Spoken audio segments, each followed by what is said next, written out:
तो कल हमने अपना वाईफाई कंप्लीट कर लिया था, साथ में ये भी देख लिया था वाईफाई क्या होता है, इसको हम किस तरीके से यूज़ में लेते हैं, वाईफाई किस प्रकार की टेक्नोलॉजी है, और साथ में ही हमने सीखा था इसके एडवांटेज और डिसएडवांटेज कि हमारे लिए किस प्रकार बेनिफिशियल होती है, किस प्रकार हार्मफुल होती है। क्लियर। तो इस तरीके से हमने इसके एडवांटेज और डिसएडवांटेज दोनों को सीख लिया था।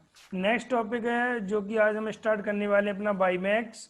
लेकिन बाईमैक्स आपके क्वेश्चन आंसर में नहीं दिया हुआ है तो आपके लिए ज़्यादा इम्पोर्टेंट नहीं है, फिर भी हम बाईमैक्स को थोड़ा बहुत कवर कर लेते हैं, क्योंकि अगर हमारे एग्जाम से रिलेटेड जब कभी पूछ ले, अगर जैसे एमसीक्यू वगैरह में ऑब्जेक्टिव टाइप क्वेश्चन में आ जाता है कोई भी क्वेश्चन, तो हम उसको कवर कर सकें। तो यहाँ से हम देख लेते हैं कि हमारे एग्जाम से रिलेटेड कितने पॉइंट बनते हैं, और बाईमैक्स स्टार्ट करते हैं, जो कि आज का हमारा न्यू टॉपिक है बाईमैक्स। तो चलिए हम स्टार्ट करते हैं। बाईमैक्स, बाईमैक्स का सबसे पहले फुल फॉर्म क्या होता है? तो the terms WiMAX stand for world wide interoperability for microwave access. अर्थात जो हमारा बाईमैक्स होता है, जो हमारा बाईमैक्स का फुल फॉर्म होता है, वो world wide interoperability for microwave access होता है। क्लियर। चलिए, WiMAX is used for providing broadband data connection to similar to DSL। अर्थात जो हमारा WiMAX होता है वह ब्रॉडबैंड डेटा कनेक्शन प्रोवाइड कराता है, और किसकी तरह प्रोवाइड कराता है? Similar to DSL। क्लियर। तो जो हमारा WiMAX होता है वो ब्रॉडबैंड कनेक्शन प्रोवाइड कराता है बिल्कुल DSL की तरह। क्लियर। चलिए नेक्स्ट पॉइंट हम देखते हैं। User can be at fixed location और mobile. There are two types of WiMAX, fixed and mobile. तो हमारा जो वाईमैक्स होता है वो टू टाइप्स की टेक्नोलॉजी हमें प्रोवाइड कराता है। मींस जो हमारा वाईमैक्स होता है उनसे हम टू टाइप से इंटरफेस कनेक्ट करके उसकी सर्विस यूज कर सकते हैं। उसमें से पहला हमारा फिक्स्ड रहता है और सेकंड मोबाइल के लिए होता है। क्लियर। तो for fixed location service, fixed WiMAX has been applicable for mobile service, mobile WiMAX has been used। जो हमारा फिक्स लोकेशन सर्विस होती है वो फिक्स WiMAX के लिए रहती है, और फिक्स WiMAX एप्लीकेबल होता है हमारे जितने भी मोबाइल्स होते हैं, जितनी भी हमारी मोबाइल की सर्विस होती है उनमें हम उसका यूज कर सकते हैं। WiMAX can also be use providing fix location service. तो जो हमारा WiMAX होता है वो हमेशा फिक्स लोकेशन सर्विस प्रोवाइड करता है, but fixed WiMAX can not be use to provide mobile service. लेकिन जो हमारा फिक्स WiMAX होता है वो हमारे लिए मोबाइल सर्विस प्रोवाइड नहीं कराता है। आप इसको इस तरीके से समझें कि ये दो प्रकार की हमें टेक्नोलॉजी दे रहा था, एक फिक्स लोकेशन दे रहा था, एक फिक्स्ड WiMAX दे रहा था। तो फिक्स्ड लोकेशन था वो हमारे मोबाइल के लिए एप्लीकेबल था, लेकिन जो फिक्स्ड WiMAX था वो हमारे मोबाइल के लिए प्रोवाइड सर्विस नहीं दे रहा था, मोबाइल के लिए टेक्नोलॉजी नहीं दे रहा था। इसलिए जो सबसे ज़्यादा यूज़ होता है वो फिक्स्ड लोकेशन सर्विस यूज़ होती है WiMAX की, जिसे हम मोबाइल में भी यूज़ कर सकते हैं और अदर डिवाइस में भी यूज़ कर सकते हैं। WiMAX system are expected to deliver broadband wireless service up to 30 miles for fixed station and 3 to 10 miles for mobile service।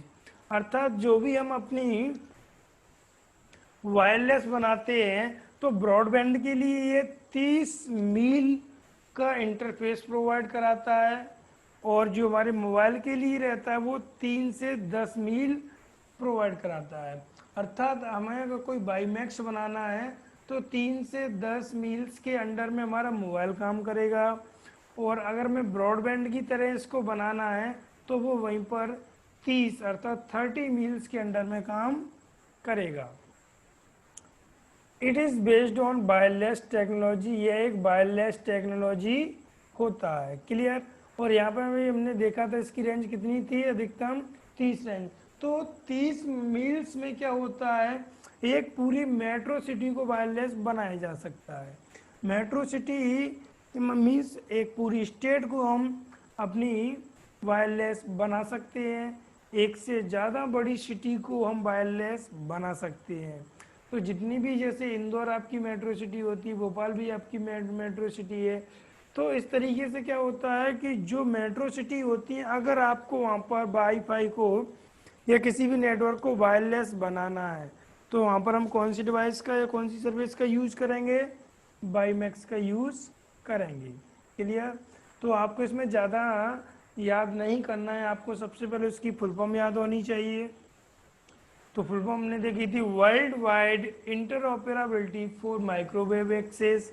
दूसरा, इससे कितने प्रकार के इंटरफेस होती हैं, 2 प्रकार की होते हैं, एक फिक्स लोकेशन वाला, दूसरा वाईमैक्स वाला जो मोबाइल के लिए रहता है। तो एक तो ये 2 प्रकार की हो गए हमारा।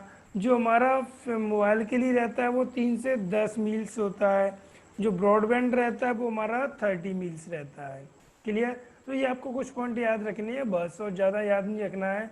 और नेक्स्ट पॉइंट आपको याद ये रखना है कि इसका मोस्टली हम यूज़ किसके लिए करते हैं, एक मेट्रो सिटी, एक या बड़ी एरिया को वायरलेस बनाने के लिए। तो चलिए इसके कुछ एडवांटेज हम देख लेते हैं। और हमारे सामने पहला एडवांटेज है इसका,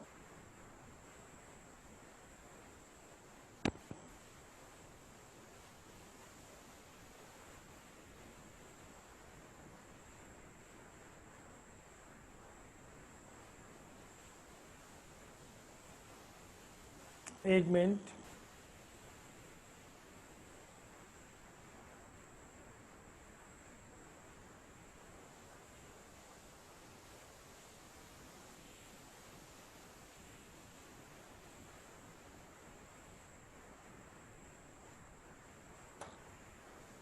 तो हमारा इसका पहला एडवांटेज है, वो एडवांटेज कौन सा, हमारा पहला एडवांटेज कि single station can serve hundreds of user. इसका एक जो सिंगल स्टेशन होता है वो सिंगल स्टेशन ही कितने यूजर्स को कनेक्ट कर सकता है, 100 यूजर्स को कनेक्ट कर सकता है।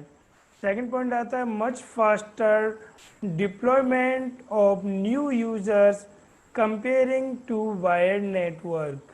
अर्थात हमारा जो इसका फास्टर डिप्लॉयमेंट होता है वो new users comparing to wired network. जो हमारा वायर्ड नेटवर्क होता है उनसे अच्छा नेटवर्क हमारा वाईमैक्स पर काम करता है। जैसे आपको पूरी मेट्रो सिटी बनानी है, वायरलेस बनानी है, तो बहुत सारा आपको एक्सपेंसिव करना पड़ेगा, बहुत सारी केबल बिछानी पड़ेगी।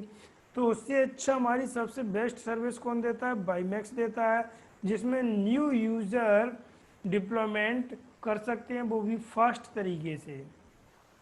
और नेक्स्ट पॉइंट आता है हमारा third, speed of 10 Mbps at 10 kilometre with line of sight. जो हमारी लाइन ऑफ साइट्स होती हैं जिसमें 10 किलोमीटर के अंदर हमारे जो डाटा की स्पीड चलेगी वो कितनी चलेगी, 10 Mbps। 10 Mbps के अंतर्गत हम डाटा को एक्सेस कर सकते हैं। और लास्ट पॉइंट आता है हमारा एडवांटेज का, it is standardised and same frequency equipment should work together. और जितने भी इसमें हम डिवाइस को कनेक्ट करेंगे उन सभी के लिए सेम, उन सभी इक्विपमेंट के लिए सेम फ्रीक्वेंसी ही मिलेगी काम करने के लिए। क्लियर। तो ये इसके कुछ पॉइंट थे। पहले पॉइंट हमने सीखा कि एक ही स्टेशन में हज़ारों यूजर्स कनेक्ट हो सकते हैं। दूसरे हमने सीखा कि ये केबलिंग नेटवर्क की अपेक्षा बहुत ही फास्ट होता है।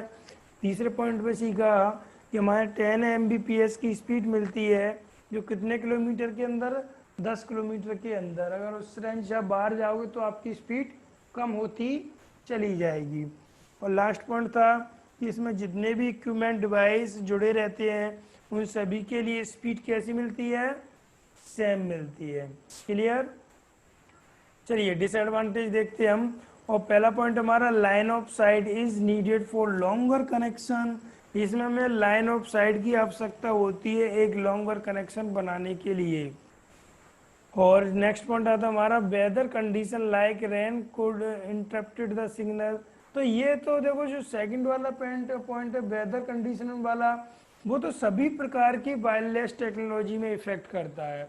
आपकी कोई भी वायरलेस टेक्नोलॉजी होती है तो वो किस पर काम करती है, जो भी हमारी वेव्स होती है, जो भी हमारी सिग्नल्स होती हैं, जो भी हमारी फ्रीक्वेंसी होती है उस पर काम करती है।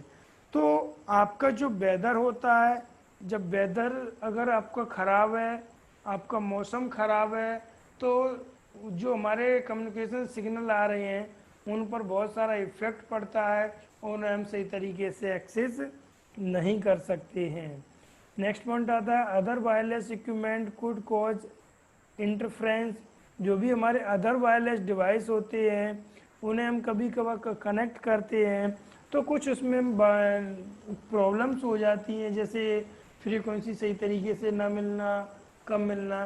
तो ये तो माइनिंग प्रॉब्लम होती है जो किसी भी डिवाइस के साथ हो सकती है। नेक्स्ट आता हमारा मल्टीप्लाइड फ्रीक्वेंसी आर यूज्ड। इसमें मल्टीप्लाइड की जो फ्रीक्वेंसी होती है, मतलब ज़्यादा फ्रीक्वेंसी होती है, वो यूज की जाती है। और नेक्स्ट पॉइंट आता है हमारा WiMAX is very power intensive technology and require strong electrical support. देखिए जो हमारे वाईफाई डिवाइस होते हैं उन्हें भी हमें इलेक्ट्रिसिटी की आवश्यकता पड़ती है और इसमें इलेक्ट्रिसिटी की एक हाई इंटेंसिव पावर की ज़रूरत होती है जिसके माध्यम से वो सही तरीके से सिग्नल्स को सपोर्ट कर सके। ठीक है। नेक्स्ट पॉइंट आता हमारा big installation and operational cost. अर्थात जो हमारा वाईफाई नेटवर्क हम जो पूरी मेट्रो सिटी को बना रहे हैं तो उसका इंस्टॉलेशन बिग तो होगा ही, क्योंकि जितनी छोटी सी एरिया में अगर हम वाईफाई को बनाएंगे तो उतना कम होगा और जितना हमें ज़्यादा वाईफाई नेटवर्क बनाना होगा उतना इंस्टॉलेशन और कॉस्ट भी ज़्यादा होती है। क्लियर जी। हमारे वाईमैक्स के कुछ पॉइंट थे, मैंने आपको इम्पोर्टेंट पॉइंट बता दिए हैं, आप उन पॉइंटों को याद कर लें क्योंकि ये आपके क्वेश्चन आंसर में नहीं दिया हुआ है। किसी भी प्रकार के क्वेश्चन आंसर में ये चीज़ आपसे नहीं पूछी गई है। तो हमारा ये वाईमैक्स यहाँ पर कंप्लीट होता है और हम स्टार्ट करते हैं अब लेज़र।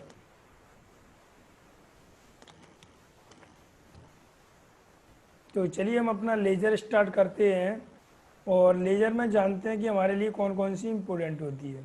ये लेज़र और वाईमैक्स ये दो आपके एग्ज़ाम के लिए कुछ ज़्यादा इम्पोर्टेंट नहीं है क्योंकि ये आपके क्वेश्चन आंसर में नहीं है। जहाँ से क्वेश्चन बनेंगे तो वो एमसीक्यू में देगा, तो वो सारी चीज़ मैं आपको बता के चल रहा हूँ कि किस तरीके से इम्पोर्टेंट होता है। क्लियर। तो चलिए अब हम स्टार्ट करते हैं अपनी लेज़र और लेज़र में देखते हैं कि ये हमारे लिए किस तरीके से इम्पोर्टेंट है और यहाँ से क्वेश्चन किस तरीके से बनते हैं। तो लेज़र जानते हो आप क्या होती है, कमेंट करके बताएं कि लेज़र क्या होती है। चलिए जल्दी से कमेंट करें लेज़र क्या होती है।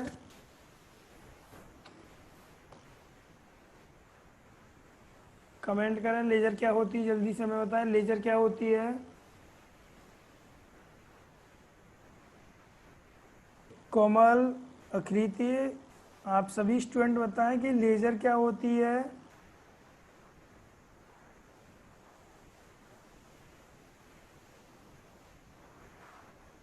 कमेंट करें जल्दी से आप कि लेज़र क्या होती है, हमें बताएं कि लेज़र क्या होती है।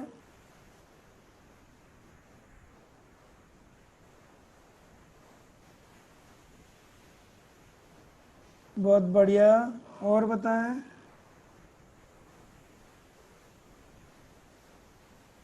चलिए और बताइए। बहुत बढ़िया। सभी स्टूडेंट बताएं। प्रिया, आप भी बताएं कि लेज़र क्या होती है।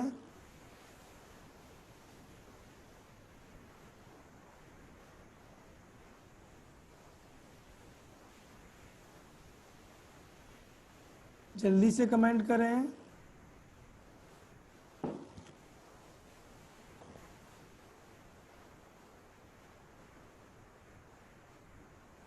चलिए, लेज़र क्या होती है? लेज़र एक किरणें होती हैं जो प्रकाश की होती हैं, जो लाइट की होती हैं, अर्थात हम लाइट वेव्स को ही क्या कहते हैं? लेज़र कहते हैं। क्लियर?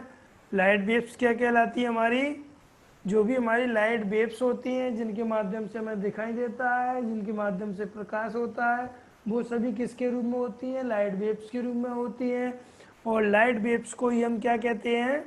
लेज़र कहते हैं। क्लियर? चलिए, अब हम देखते हैं the laser transmission require direct line of sites.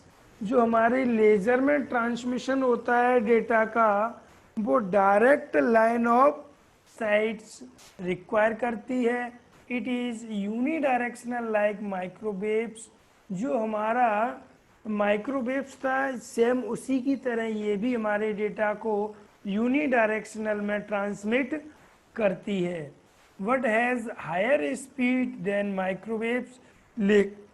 लेकिन जो हमारी लेज़र होती है वो माइक्रोवेव्स की अपेक्षा डेटा को बहुत ही हाई स्पीड से ट्रांसमिट करती है। अर्थात जो हमारी लेज़र किरणें होती हैं उसमें हमेशा से हाई स्पीड में डेटा ट्रांसमिट होता है, लेकिन ये माइक्रोवेव्स की तरह ही ट्रांसमिट किए जाते हैं। और माइक्रोवेव से बहुत ही हाई स्पीड वाली टेक्नोलॉजी होती है। चलिए आगे देखते हैं। The laser transmit require the use of laser transmitter. इसमें डेटा को ट्रांसमिट करने के लिए हमें लेज़र ट्रांसमीटर की आवश्यकता होती है and A photo sensitive receiver at each and. जहाँ भी हमें ये डेटा भेजना होता है, जहाँ भी हमारी जो डेस्टिनेशन होती है, वहाँ पर फोटो सेंसर लगा होता है। फोटो सेंसर क्या होता है? फोटो को कैप्चर करने वाला। तो उसी प्रकार फोटो सेंसर लगा होता है, तो वो क्या काम करता है? जो हमारे लेज़र ट्रांसमीटर के द्वारा, जो लेज़र ट्रांसमीटर के द्वारा डेटा को ट्रांसमिट किया गया था, उनको रिसीव करने का काम करते हैं। उनको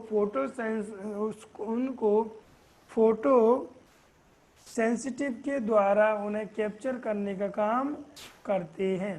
clear? The laser transmit is point two point transmit between the buildings. अर्थात जो हमारा लेज़र ट्रांसमीटर होता है वो दो ऑफिस, दो बिल्डिंग, दो डिवाइस के बीच में पॉइंट टू पॉइंट कम्युनिकेशन करता है, means point two point transmission होता है। तो ये हमारी लेज़र स्पीड थी। आपको यहाँ पर पॉइंट क्या याद रखने हैं कि सबसे हाई स्पीड की वेव्स किसकी होती हैं? लेज़र वेव्स होती हैं। सबसे हाई स्पीड से डेटा ट्रांसमिट किस में किया जाता है? लेज़र वेव्स में किया जाता है। नेक्स्ट पॉइंट आपको याद रखना है कि लेज़र के माध्यम से डेटा ट्रांसमिट करने के लिए हमें किसकी आवश्यकता पड़ती है?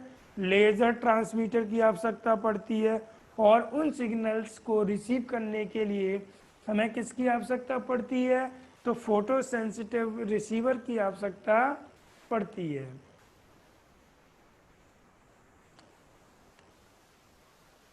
क्लियर? तो चलिए अब इसके हम देखते हैं एडवांटेज ऑफ लेज़र। पहला पॉइंट हमारे सामने है एडवांटेज का। It has high information carrying capacity and hence is used in communication domain for transmission of information।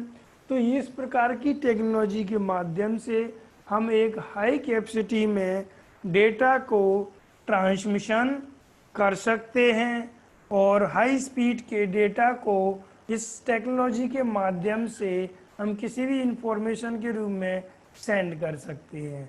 Is that clear? चलिए नेक्स्ट पॉइंट देखते हैं हम। सेकंड पॉइंट आता है it is free from electromagnetic interference. इसमें हमारी जो इलेक्ट्रॉनिक सिग्नल्स को एक सिग्नल से दूसरे सिग्नल से जॉइंट करने के लिए या उन्हें भेजने के लिए EMI अर्थात इलेक्ट्रोमैग्नेटिक इंटरफेरेंस का यूज किया जाता है, जो फ्री होती है। क्लियर। थर्ड पॉइंट आता है हमारा, it has very minimum signal leakage. इस प्रकार की टेक्नोलॉजी में बहुत ही सिग्नल कम लीकेज होते हैं। क्लियर। तो ये सबसे बेस्ट है मेरे अकॉर्डिंग, ये सबसे बेस्ट है, क्योंकि जिस टेक्नोलॉजी में डेटा सिग्नल लीकेज नहीं होंगे या ना के बराबर होंगे उसमें कम्युनिकेशन बेस्ट चलता है, उसमें कम्युनिकेशन बहुत ही शानदार चलता है। चलिए फोर्थ पॉइंट देखते हैं हम। और फोर्थ पॉइंट आता है हमारा, laser based fibre optical cables are very light in weight and hence are used in fibre optical cable communication.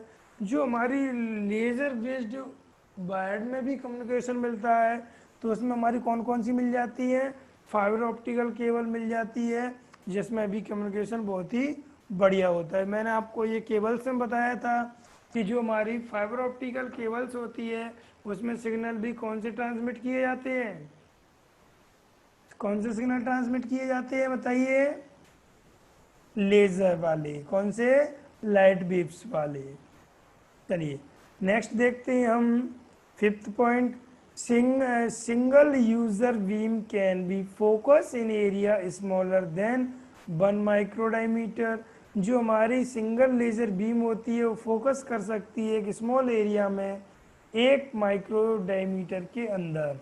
Once 1 square micro area is needed to a storage 1 bit of data. ये आपके important नहीं है, फिर भी आप इस पर ज़्यादा ध्यान मत देना, थोड़ा सा देख लो कि 1 स्क्वायर माइक्रो एरिया किसके नीडेड होती है, 1 बिट ऑफ डेटा को स्टोर कर सकती है। This help is storing 10 millions data in 1 square cm, अर्थात 1 स्क्वायर सेंटीमीटर में ये कितने डेटा को स्टोरिंग कर सकती है, 100 मिलियन डेटा को। Due to this fact, laser is being used in laser CD and DVD for data storage in the form of audio, video and documentation।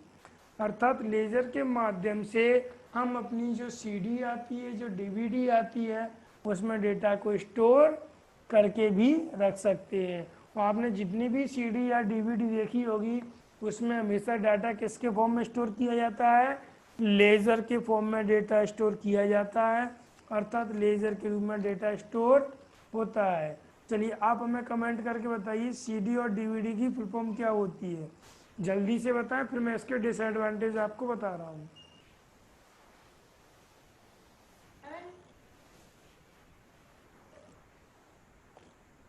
चलिए जल्दी से बताइए इसके सीडी और डीवीडी की फुल फॉर्म क्या होती है। चलिए आकृति, कोमल, आप जल्दी से बताएं। आप किसी भी क्वेश्चन का आंसर नहीं देते हैं और क्वेश्चन का आंसर नहीं देंगे तो मुझे कैसे पता चलेगा कि आपको समझ में आ रहा है कि नहीं आ रहा है और आप अपनी स्टडी पर ध्यान दे रहे हैं कि नहीं दे रहे हैं। तो जल्दी से कमेंट किया करें। डीवीडी का भी बताएं क्या होता है, डीवीडी का भी फुल फॉर्म बताएं क्या होता है जल्दी से।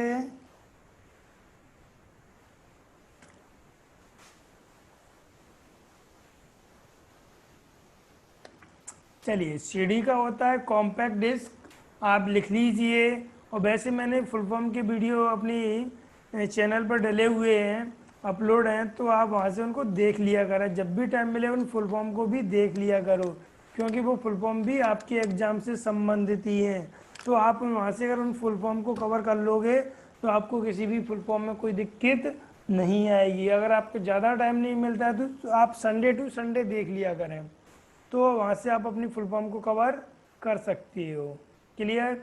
तो अभी सीडी की फुल फॉर्म क्या होती है, कॉम्पैक्ट डिस्क, और डीवीडी की फुल फॉर्म क्या होती है, डिजिटल वीडियो डिस्क या डिजिटल वर्सेटाइल डिस्क। क्लियर। तो क्या फुल फॉर्म होती है, डिजिटल वीडियो डिस्क या डिजिटल वर्सेटाइल डिस्क। आप कुछ जो मैं पॉइंट बताता हूँ आप उनको नोट भी कर लिया करें, क्योंकि ऐसे पॉइंट मैं आपसे नहीं कहूँगा कि आप नोट करो, ये आपको खुद ही अपना पेन और रजिस्टर ओपन करके बैठना है और साथ ही साथ में उनको नोट भी करना है। क्लियर। चलिए अब हम देखते हैं डिसएडवांटेज। तो डिसएडवांटेज क्या होते हैं? इट इज़ एक्सपेंसिव, ये बहुत ही कॉस्टली होती है। अब जी देखिए कि जो चीज़ टेक्नोलॉजी में हाई होगी, जो अपना इंटरफेस बहुत बढ़िया दे रही होगी, जिसमें बहुत बढ़िया कम्युनिकेशन होता है, उसकी रेट तो हाई होती है। जैसे आप कीपैड मोबाइल चलाते हैं, कीपैड के बाद आप जैसे अपना एंड्रॉयड मोबाइल ले लेते हैं, उसमें भी आपने एक बड़ा मोबाइल ले लिया, तो जैसे आप मोबाइल भी खरीदते जाते हैं उसकी रेट भी कैसी होती जाती है? एक्सपेंसिव होती जाती है। तो आपके लिए वो रेट भी बढ़ती जाती है। क्लियर। चलिए सेकंड पॉइंट है हमारा increase complexity and duration of the treatment based on laser device और इक्विपमेंट।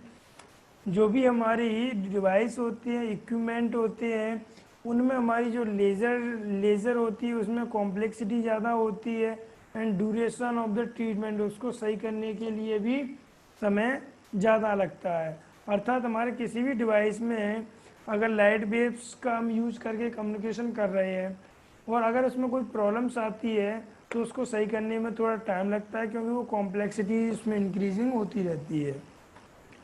नेक्स्ट पॉइंट देखते हैं हम, laser beam is very delicated to handle in cutting process. तो जो हमारी लेजर बीम होती है वो बहुत ही डेलिकेटेड होती है, उसको हैंडल करना, उसको कटिंग करना। और लास्ट पॉइंट आता है हमारा, it is harmful to human being and often burns them during contacts. अगर हम इसके कॉन्टेक्ट्स में आते हैं तो ये हमारे लिए बहुत ही हार्मफुल होती है, बहुत ही ज़्यादा ये हमारे लिए नुकसानदायक होती है, क्योंकि जो अदर वेव्स होती है वो भी हमारे लिए हार्मफुल होती है। तो ये तो एक हाई स्पीड की बीम्स होती हैं, तो इनसे ज़्यादा हमारी बॉडी को बहुत ही ज़्यादा इफेक्ट पड़ता है, क्योंकि ये इलेक्ट्रोमैग्नेटिक होती हैं, जो हमारी वेव्स को, जो हमारे अंदर वेव्स होती हैं उनको अपनी ओर खींचने का काम करती हैं। तो इस तरीके से हमारे लिए भी हार्मफुल होती हैं। चलिए यहाँ तक आपको क्लियर समझ आ गया? यहाँ तक आपको क्लियर समझ में आ गया? हम अपना नेक्स्ट टॉपिक स्टार्ट करने वाले हैं और देखते हैं हमारा नेक्स्ट टॉपिक कौन सा है। Difference between guided and unguided media.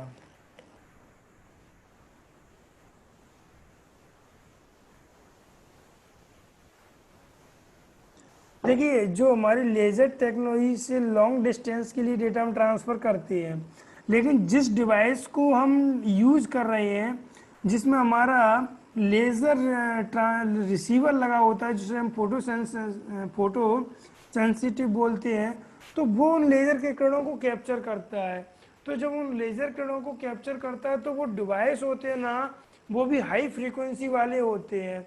तो हमारे अंदर भी फ्रीक्वेंसी होती है और ये फ्रीक्वेंसी एक मैग्नेटिक के रूप में होती है, जो हमारे लिए हार्मफुल होती है, क्योंकि वो हमारे लिए जो हमारी वेव्स को अपनी ओर खींचने का काम करती है। इसलिए आपसे जैसे किसी भी मोस्टली जो वो बॉयज़ होते हैं, मेंस होते हैं, उनसे कहा जाता है कि आप अपने मोबाइल को अपने हर्ट वाली पॉकेट में ना रखा करें। जो भी आपका मोबाइल होता है आप उसकी लोकेशन चेंज करते रहा करें। आपने कभी कभार देखा होगा कि जो मोबाइल होते हैं हमारे, जो व्यक्ति होते हैं जिस पॉकेट में रखते हैं, कुछ टाइम बाद अगर उनके उस पॉकेट में वो मोबाइल नहीं होता है तब भी उतनी बॉडी का पार्ट वाइब्रेट होने लगता है, तब भी हमें ऐसा लगता है कि मोबाइल बज रहा है, वाइब्रेट हो रहा है। तो वो उस पूरे बॉडी के पार्ट को इफेक्टिव कर देता है जिस जगह मोबाइल रखा जाता है। इसलिए सभी व्यक्तियों को, ये सभी स्टूडेंटों को, सभी यूजर को एक ही सलाह दी जाती है कि मोबाइल को आप यूज कर रहे हो तो अपनी बॉडी में और कहीं भी उसको रखते हो तो उसकी लोकेशन चेंज करते रहें, जिससे क्या होगा, हमारी बॉडी मेंटेन बनी रहेगी। वरना आप जैसे एक जगह रखते जाओगे तो वो बॉडी का पार्ट उससे इफेक्टिव हो जाता है और वो सिग्नल्स हमें वाइब्रेट के रूप में प्राप्त होने लगते हैं। क्लियर। चलिए और बताएं आप। और सबसे ज़्यादा लॉन्ग डिस्टेंस के लिए हम इसलिए इसका यूज करते हैं क्योंकि इसमें हमेशा हाई स्पीड का डेटा ट्रांसमिट होता है, और जिनमें हाई स्पीड का डेटा ट्रांसमिट होता है तो वो हमेशा लॉन्ग डिस्टेंस के लिए ही यूज करते हैं, क्योंकि हाई स्पीड से जाएगा तो लॉन्ग डिस्टेंस को जल्दी कवर कर लेगा, है ना। तो चलिए बताएं अब, क्लियर।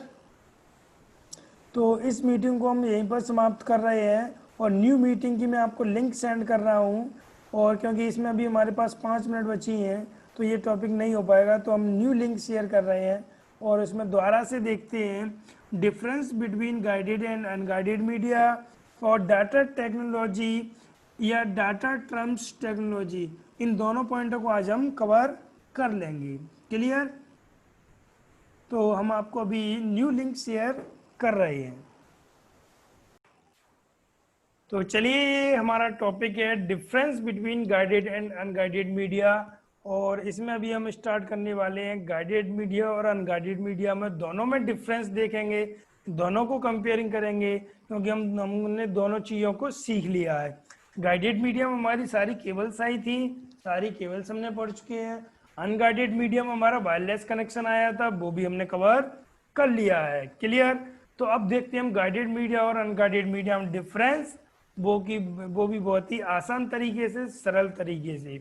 तो पहला हमारा पॉइंट है, उसमें लिखा हुआ है it is called bounded transmission media.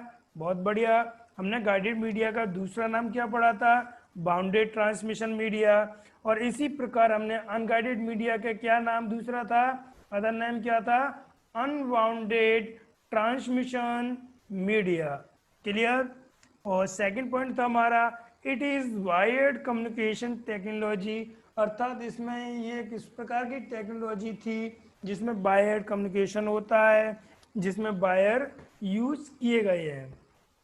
Next है हमारा अनगाइडेड मीडिया, वो हमारा कैसा कम्युनिकेशन मीडियम था, वायरलेस कम्युनिकेशन मीडियम था। थर्ड पॉइंट आता हमारा इट्स कॉस्ट इज लेस और इट कॉस्ट इज मोर। तो हमारा जो गाइडेड मीडिया था उसकी कॉस्ट कैसी थी, लेस थी, कम थी, लेकिन जो हमारा अनगाइडेड मीडिया आता है, वायरलेस आता है, उसकी कॉस्ट ज़्यादा आती है। फोर्थ पॉइंट था हमारा इट नीडेड केबल्स, अर्थात हमारे जो गाइडेड मीडिया होता है हमें उसमें केबल्स की आवश्यकता पड़ती है, उसमें हमें केबल्स कनेक्ट करनी पड़ती है। लेकिन अगर हम अनगाइडेड मीडिया की बात करें तो there is no need of cables in it, इसमें किसी भी प्रकार की केबल्स की आवश्यकता नहीं होती है, क्योंकि इसमें क्या यूज किया जाता है, वेव्स। और फिफ्थ पॉइंट आता है हमारा it's data transmission speed is very fast, और इसमें अगर हम बात करेंगे तो it data transmission speed is slow. ये मैंने आपको बता चुका हूँ, ये मैंने आपसे भी पूछा भी था कि स्पीड किसकी ज़्यादा आती है। तो हमेशा ध्यान रखें कि केबल्स में डेटा की स्पीड वेरी फास्ट होती है, और हमारे जो वायरलेस होते हैं उसमें डेटा की स्पीड स्लो होती है। तो आप इन दोनों पॉइंटों को याद रखें कि किसमें स्पीड ज़्यादा होती है, किसमें कम होती है। और 6 पॉइंट आया था it's work area in small, जो हमारी केबल का होता है उसे हम मोस्टली स्मॉल एरिया के लिए यूज़ करते हैं। जैसे मान के चलो आपको एक ऑफिस में लगाना हो कि या आपको किसी होम नेटवर्क बनाना हो, वहाँ पे वो हमारे ऊपर डिपेंड करता है कि हम उसको गाइडेड मीडिया के द्वारा बना रहे हैं कि अनगाइडेड मीडिया के द्वारा बना रहे हैं, क्योंकि दोनों प्रकार के जो मीडिया है वो किसको डिनोटेड करते हैं, कम्युनिकेशन टेक्नोलॉजी को करते हैं, और उसमें हम किसी भी प्रकार की टेक्नोलॉजी यूज़ कर सकते हैं। तो इसमें हमारा ट्विस्टेड पेयर केबल आती है, कोएक्सियल केबल आती है, और फाइबर ऑप्टिकल केबल भी थी, इसलिए क्या लगा दिया, ETC। तो it work area in small और मोर देन दिस, अर्थात हम इसमें स्मॉल और एक लार्ज एरिया में भी यूज कर सकते हैं। और इसमें हमारी कौन कौन सी आई थी, रेडियो वेव्स आई थी, माइक्रोवेव्स आई थी, लेज़र आई थी, ये सारी वेव्स हमारी थी जिन्हें हम किसी न किसी टेक्नोलॉजी के माध्यम से, चाहे फिर वो वाईफाई हो, चाहे वो वाईमैक्स हो, चाहे हॉटस्पॉट हो, इन सभी से हम यूज़ कर रहे थे, क्लियर। तो आपको ये गाइडेड और अनगाइडेड मीडिया के डिफरेंस याद करने हैं, और जो मोस्ट इम्पोर्टेंट क्वेश्चन है आपके लिए और आपके एग्जाम के लिए, ठीक है। तो इस तरीके से हमने ये क्लियर कर लिया कि गाइडेड मीडिया और अनगाइडेड मीडिया में क्या डिफरेंस होता है। चलिए अब हम देखते हैं मोस्ट इम्पोर्टेंट पॉइंट्स हैं कुछ जिन्हें हम बोलते हैं टर्म्स ऑफ कम्युनिकेशन टेक्नोलॉजी, अर्थात कुछ टर्म्स हैं, कुछ वर्ड्स हैं जिनका क्या काम होता है हमारे कम्युनिकेशन करते टाइम हमारी नेटवर्क टेक्नोलॉजी में। तो पहला आता है हमारा बॉर्ड। तो बॉर्ड को हम देखते हैं, बॉर्ड BAUD, क्या कहते हैं इसे, बॉर्ड। चलिए इसको हम देखते हैं। It is a unit of measurement, measurement मतलब होता है इकाई, उसको मापने की। तो it is a unit of measurement for the information carrying capacity of a communication channel baud rate, अर्थात हम जो कम्युनिकेशन करते हैं उसमें हमारी जो इंफॉर्मेशन होती है, उसमें जो डेटा होता है उसको ट्रांसमिट किया जाता है। तो उसको ट्रांसमिट करने के दौरान उसको मापा जाता है कि ये कितनी स्पीड से कितना डाटा ट्रांसमिट हो रहा है, कितने समय में। आप एक समय में कितना डेटा डाउनलोड कर रहे हो, कितनी की स्पीड मिल रही है, ये सभी को मापने की इकाई क्या कहलाती है, बॉर्ड। और इसका दूसरा नाम होता है BPS। और BPS की फुल फॉर्म क्या होती है, बिट पर सेकेंड।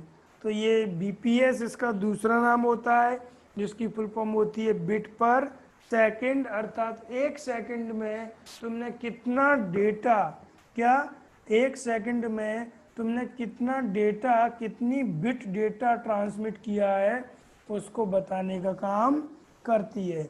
अगर आप इंटरनेट चला रहे हैं, अगर आप इंटरनेट को एक्सेस कर रहे हैं तो आपके मोबाइल में, आपके किसी भी इक्विपमेंट या डिवाइस में कितनी स्पीड से डेटा सिग्नल आ रहे हैं, कितनी स्पीड से नेट चल रहा है, तो उसको मापने की इकाई क्या कहलाती है हमारी, BPS। क्लियर। चलिए ये इसमें नीचे कहा गया है पर second not of the data transfer rate, ठीक है। नेक्स्ट आता है हमारा DTR, इसको शॉर्ट में क्या बोलते हैं, DTR। और DTR की फुल फॉर्म क्या होती है, डाटा ट्रांसफर रेट। अब ये वो बताएगा कि जो आपका डाटा है उसकी जो रेट क्या होती है। तो चलिए वो देखते हैं हम। The data transfer rate represent the amount of data, अर्थात तुमने एक सेकंड में कितना स्टोरेज डाटा को ट्रांसफर किया या रिसीव किया, तो वो क्या कहलाती है, DTR हमारी कहलाती है। ट्रांसफर पर second by A communication channel और computing storage device.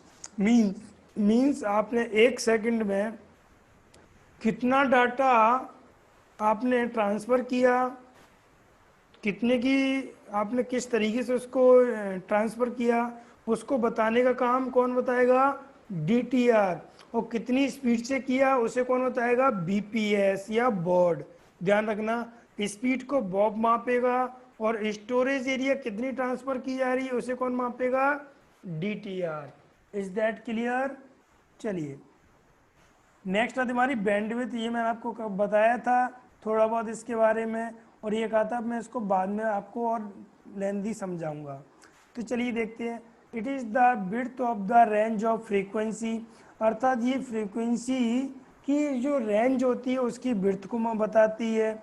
That electronic signal use on A given transmission medium, जो हमारे इलेक्ट्रॉनिक सिग्नल होते हैं वो ट्रांसमिशन मीडियम में किस प्रकार से ट्रांसमिट किए जा रहे हैं, कितनी हाई स्पीड थी, कितनी लो स्पीड थी, उन दोनों को हम किस में मापते हैं, बैंडविड्थ में मापते हैं। और ये भी एक मेज़रमेंट होती है, यूनिट ऑफ मेज़रमेंट होती है किसकी, हमारी इंटरनेट की। लेकिन ध्यान रखना अगर वो पूछे इंटरनेट को मापने की सबसे छोटी इकाई, सबसे स्मॉलेस्ट यूनिट ऑफ मेज़रमेंट, तो आप लगाओगे BPS या बॉर्ड, और उससे बड़ी होती है आपकी बैंडविड्थ। अर्थात ये सभी डेटा को किसी ना किसी की स्पीड को मापने की इकाई ही होती है। क्लियर। चलिए नेक्स्ट आती हमारी बस। बस जानते हैं, आपने देखी होगी, रोड पे बहुत सारी बस चलती हैं, वही बस होती है क्या ये? तो बस क्या होती है? बस आपने रोड पे देखी है, वो बस क्या काम करती हैं? एक सवारी को ले जाती है, दूसरी जगह छोड़ती हैं, और दूसरी जगह से किसी पैसेंजर को उठाती है, उसके नेक्स्ट डेस्टिनेशन पर छोड़ती है। तो जो भी बस आपकी रोड पर चलती हैं वो क्या काम करती हैं? जो भी ट्रेवलर होते हैं, जो भी पैसेंजर होते हैं, उनको ले जाने का काम करती है। तो उसी प्रकार क्या होता है, हमारा जो कंप्यूटर होता है, हमारे जो पूरा कंप्यूटर सिस्टम है, उसमें सभी डिवाइस किसी ना किसी वायर या वायरलेस कनेक्शन से जुड़े हुए होते हैं। क्लियर? तो one or more conductors that serve as a common connection for related group of devices, अर्थात एक ऐसा कनेक्शन जो सभी डिवाइसों को आपस में जोड़ता है, तो उस कनेक्शन को, उस इंटरफेस को हम क्या कहते हैं? बस कहते हैं। और किसके माध्यम से हम जोड़ते हैं? तो जैसे आपका कंप्यूटर है, आपके कंप्यूटर किससे जुड़ा हुआ? कीबोर्ड है, माउस है, और भी चीज़ है, तो वो किसी ना किसी केबल या तार या वायर के माध्यम से कनेक्ट है।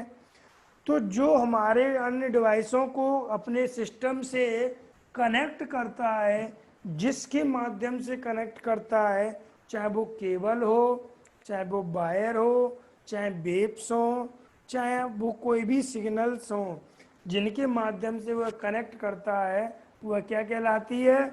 बस कहलाती है।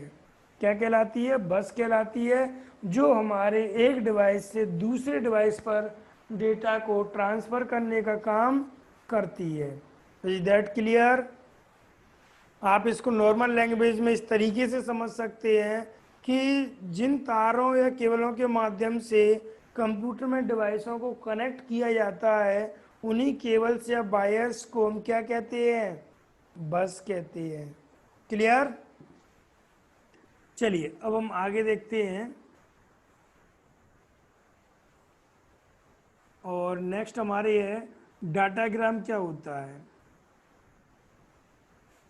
जैसे ही आप एक चीज़ ध्यान रखना कि जैसे ही हमारा ये चैप्टर क्लियर होगा, मैं आपके लिए एक दिन ओनली पूछने का रखूँगा, और मैं पूछूँगा, आप मुझे आंसर दोगे। उस टाइम मैं आपको कुछ भी बताऊँगा नहीं, केवल आपसे पूछूँगा। और ये चीज़ मैं आपको एक दिन पहले बता दूँगा कि कौन से दिन मैंने आपके लिए क्लास रखी है, जिसमें मैं केवल आपसे पूरे 1 घंटे तक क्वेश्चन करूँगा और आप आंसर दोगे। क्लियर? तो वीडियो को बाद में आप ध्यान से देख लिया करें, और अभी भी ध्यान से आप स्टडी करें, और जो भी पॉइंट आए उनको आप नोट भी करते चलें। ठीक है? तो चलिए हमारा पॉइंट नेक्स्ट आता है डाटाग्राम। और डाटाग्राम क्या होता है? ये packet switching service in which a packet carrier from for routing from source to destination without established a connection between them, and the network is known as a datagram। समझ में आया आपके? चलिए समझती है। जो हमारी एक पैकेट स्विचिंग होती है, उसमें डाटा को हमेशा जितने भी रूट्स होते हैं वो पैकेट्स के रूप में भेजे जाते हैं, और जो भी पैकेट्स होते हैं स्विचिंग में या हमारे उस तरीके से, तो अगर हम किसी भी टेक्नोलॉजी में डाटा को पैकेट्स के रूप में भेज रहे हैं, और अगर उसमें हमें डेटाग्राम टेक्नोलॉजी यूज करनी है, तो उसमें क्या होता है? वो established a connection between them and the network is known as a datagram. तो उसमें कनेक्शन को वो इस्टेब्लिश नहीं करता है, वो कनेक्शन को चेक नहीं करता, विदाउट कनेक्शन चेकिंग के माध्यम से ही डेटा को भेज देता है। नहीं आया समझ में? चलिए मैं आपको फिर नॉर्मल लैंग्वेज में समझाता हूँ कि डेटाग्राम भी एक डेटा पैकेट्स की तरह होते हैं, जिनको एक डिवाइस से दूसरे डिवाइस पर ट्रांसफ़र किया जाता है। सोर्स से डेस्टिनेशन पर रूटिंग पर इंफॉर्मेशन के रूप में डेटा को सेंड किया जाता है। लेकिन जब वहाँ पर डेटा को सेंड किया जाता है, तो वहाँ पर वह किसी भी प्रकार का कनेक्शन चेक नहीं करता है कि वो सामने वाला डिवाइस जिस पर हम ये डेटा को ट्रांसमिशन कर रहे हैं, वो हमसे कनेक्ट है कि नहीं। क्लियर? तो ये होता है हमारा डेटाग्राम, और ये अनबिलीवेबल होता है जिसमें डेटा के सिग्नल चेक नहीं किए जाते हैं। क्लियर? चलिए नेक्स्ट पॉइंट हम देखते हैं, इंटरनेट वर्किंग। तो the communication of device among multiple network is called as a internet working device. अर्थात जो हम कम्युनिकेशन करते हैं, हम जो नेट चलाते हैं, उनके लिए हमें जिन नेटवर्किंग डिवाइसों की आवश्यकता पड़ती है, जिन मल्टीपल नेटवर्किंग डिवाइसों की आवश्यकता पड़ती है और जिनसे मल्टीपल कार्य किया जाता है, उसी कम्युनिकेशन को हम क्या बोलते हैं? Internet working. क्लियर? चलिए नेक्स्ट देखते हैं हम हर्ट्स। हर्ट्स क्या होती है? फ्रीक्वेंसी को मापने की एक इकाई होती है। ये मैं आपको पहले बता चुका हूँ कि हर्ट्स क्या है, फ्रीक्वेंसी को मापने की इकाई है। चलिए देखते हैं क्या है। Frequency is measure in cycle per second known as hertz. अर्थात फ्रीक्वेंसी को साइकिलिंग के रूप में, कि एक सेकंड में वह कितनी साइकिलिंग करती है, उसको मापने की इकाई क्या कहलाती है? हमारी हर्ट्स कहलाती है। क्लियर? और इसकी कई सारी हमारी कैपेसिटी मिलती है, जिसमें हमारी एक कैपेसिटी आती है KHZ, और उसकी फुल फॉर्म होती है किलो हर्ट्स। अर्थात इसमें हमारे एक सेकंड में 1 किलो हर्ट्ज डेटा को एक्सेस करते हैं। नेक्स्ट आती है हमारी मेगा हर्ट्ज, इसमें मेगाबिट पर सेकंड रहता है। नेक्स्ट आती है हमारी गीगा, तो इसमें गीगा हर्ट्ज रहता है। नेक्स्ट आती है THZ, टेरा हर्ट्ज। इसमें सबसे ज़्यादा जो हाई स्पीड डाटा मिलेगा वो आपको टेरा हर्ट्ज में मिलता है। क्लियर? और हमारा जो नेट चलता है वो GBPS में भी चलता है, MBPS में भी चलता है, KBPS में भी चलता है। लेकिन जो हम सबसे ज़्यादा हाई स्पीड की बात करेंगे कि सबसे ज़्यादा हाई स्पीड का डेटा किस में ट्रांसमिट किया जाता है, तो वो हमारा टेराहर्ट्ज में ट्रांसमिट किया जाता है। क्लियर?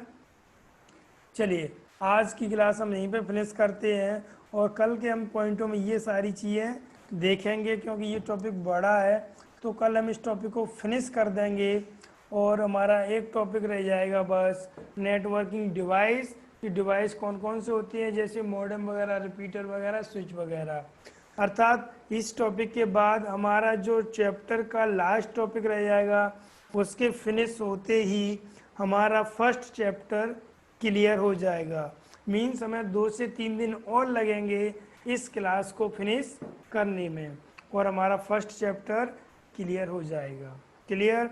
तो चलिए, आपको ये वीडियो कैसा लगा आप हमें कमेंट करके बताएं। ये वीडियो आपको बहुत ही आपके चैनल पे मिल जाएगा, जहाँ से आप उसको देख सकते हो, अपना रिवीजन कर सकते हो।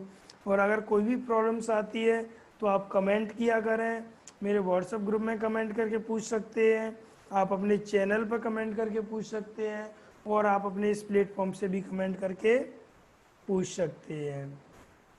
क्लियर? और आप जैसे इस चीज़ का रिवीजन करने के लिए आप इनको वीडियो को 1 से 2 बार देख भी लिया करें। ओके, तो चलिए मिलते हैं कल अपने टाइम पर, और सीखते हैं इसी के कुछ आगे के टॉपिक।